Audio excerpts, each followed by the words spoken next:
বুদ্ধি করে করতে হবে যাতে করে প্রাইসটা ভালো পাওয়া যায়। হিলতে স্বাভাবিক জানি এটার অনেক অনেক পদ্ধতি আছে যেটাতে বুদ্ধি করলে ভালো প্রাইস পাওয়া যায়। আমাদের বহু সমস্যার সমাধান করতে হবে। এটা আমরা প্রডিউস করছি, এটা বিক্রি করে দিতে পারলে আমরা অগ্রিম তাহলে আমাদের আগের থেকে ছোটো ছোটো জিনিস শুরু করেছিলাম। তার মধ্যে একটা হলো আমরা 301 3শূন্যের পৃথিবীর কথা বলি। ওই 3শূন্যের পৃথিবীর থেকে আমরা বললাম যে এখন যেহেতু তরুণদের এর মধ্যে না আনলে তার শুরুতেই সম্ভব হবে। এই কথাটা এখানেও বলতেছি, তরুণদের ইনভলভ করতে হবে, তাদের দুনিয়া চায়। তো সেই জন্য আমরা 30 ক্লাব বলে একটা জিনিস চালু করলাম। 5 জন তরুণ মিলে একটা ক্লাব করবে, শুধু 5 জনে মিলে একটা ক্লাব করবে, এটার নাম 30 ক্লাব। ওই 5 জন যারা সদস্য হবে তাদের কাজ হবে প্রত্যেকে চেষ্টা করবে যে তার নিজের জীবনে এটা প্রতিফলিত করে, 3 দিন প্রতিফলিত করে। যেমন প্রথম শূন্য হলো 0 কার্বন এমিশন, যেটা আরেক না, তার একটা প্রতিজ্ঞা হবে। এই যারা 30 নম্বর প্রত্যেকের প্রতিজ্ঞা হবে আমি জীবনে ফসিল ফুয়েল ব্যবহার করবো না, এটা সিদ্ধান্ত। এখন আসল বাস্তব জীবনে এসে দেখেছি উঠতে বসতে আমি এটা করি, তখন বলি কী করবো আমরা তখন আলোচনা করে ঠিক করলাম আমরা প্রথমে চেষ্টা করি আমরা 7 দিন ফসিল ফুয়েল ব্যবহার করি। এখন থেকে প্রথম চেষ্টা হবে 6 দিন করবো, 1 দিন করবো না। স্যার এটা খুবই ভালো একটা বিষয়, কিন্তু শেষ তারপর 5 দিন, তারপর 4 দিন, এক সময় গিয়ে শূন্য। আমি আর করি না, প্লাস্টিক ব্যবহার করি না, ফসিল ফুয়েল ব্যবহার করি না। ওইভাবে অগ্রসর হতে হতে এক পর্যায়ে গিয়ে আমরা 30% হব, ব্যক্তি হবে 3শূন্যের ব্যক্তি। এই 5 জন যদি 3শূন্যের ব্যক্তি হয়ে যেতে পারে, আমরা বললাম যে সারা পৃথিবী 3শূন্যের পৃথিবী হতে পারে।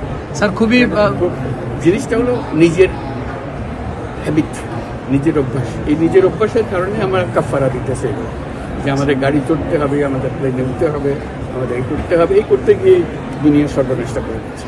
বিষয়টা এইভাবে বললি, জলবায়ু সমস্যাটা হলো আমাদের ঘরে আগুন লাগার মতো। এই ঘরে আগুন লেগেছে, এখন ঘরে আগুন লেগেছে, এটা বড় লোকের ঘরে চলছে না গরিব লোকের করছে, এটা তো না, ঘর একটাই। এই পৃথিবী পড়ে গেলে সেখানে ধনী দেশও পড়বে, গরিব লোক দেশও পড়বে। কাজে তাদেরকে সেই সতর্কতাতে দেওয়া, এটা ঘর একটা, পৃথিবী একটা। তুমি মনে করো না যে তুমি দুনিয়ার মধ্যে বেঁচে থাকবে আর গরিবগুলো শূন্য হয়ে যাবে, তা না। এই আগুনে সবাই কাজে সবাইকে এগিয়ে আসতে হবে, এটা হলো বিষয়। ওদের তরুণরাও কিন্তু বিরাট পরিবর্তনের সম্ভাবনা সৃষ্টি করছে।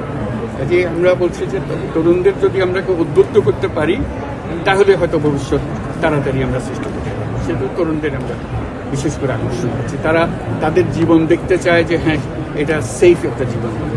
আমাদের তো জীবন শেষ, কাজে আমাদের কিছু পরোয়া নাই যে এই কয়েকদিন এমনি চলে যাবে, কোনো অসুবিধা নেই। কিন্তু তারটা হলো পুরো জমি পড়ে আছে, তারা কি শেষ পর্যন্ত তাদের ছেলে মেয়ে কি এই জগতে বসবাস করতে পারবে না? তার জীবনের এই পৃথিবী শেষ হয়ে যাবে।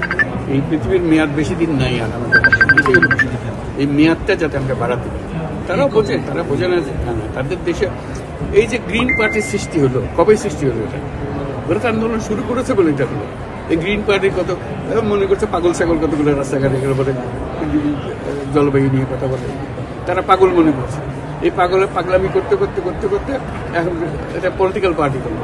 পলিটিক্যাল পার্টি কিচ্ছু হবে না, শেষে তারা পার্লামেন্টে আসবে, তারা গভর্নমেন্ট ফর্মে গেল। কাজে এটা যে প্রসার হয় এটা তো অতীত ইতিহাস তো আছে। তারপরে এখন যে কোনো তরুণ সমাজে গেলে এই বিষয়টা পরিষ্কারভাবে দেখা যাবে যে তারা ভেরি মাছ এগো, কিন্তু এটা কোনো ট্রান্সলেটেড হচ্ছে না। আমরা এখনো পুরনো ধাঁচের জগতের মধ্যে বাস করছি। এইবার শেষ করিয়ে দিন।